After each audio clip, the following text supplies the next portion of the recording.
Dear viewers, ধরেন এরকম একটা স্প্রে, এই দেখেন, এটা সবাই চিনেন।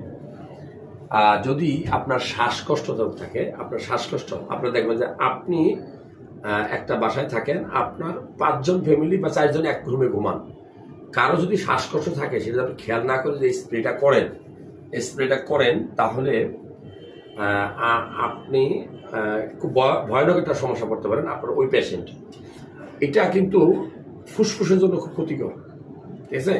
এটা বলা হয়েছে যে একটা রুম বন্ধ করে স্প্রে করে মশা মেরে পরে কিন্তু ওই রুমে মানুষ ঢুকতে হয়।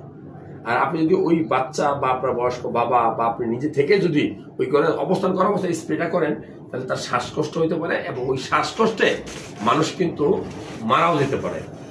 এই জন্য আমরা বলি যে এই ধরনের স্প্রে, এটা কিন্তু উপকারী মশা মারার জন্য, ঠিক আছে?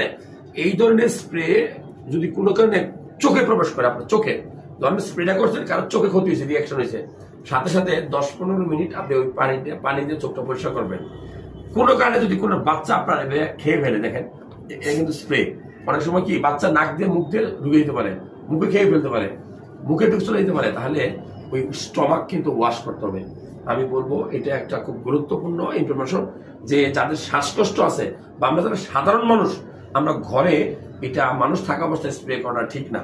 এটা রুমটা বন্ধ করে স্প্রে করে মশাগুলো যখন মারা যাবে, তখন রুমটা খুলে বাতাস ছেড়ে পরে ওই রুমে প্রবেশ করলে আপনার ফুসফুস ভালো থাকবে। তথ্যগুলো ভালো লাগলে শেয়ার করবেন।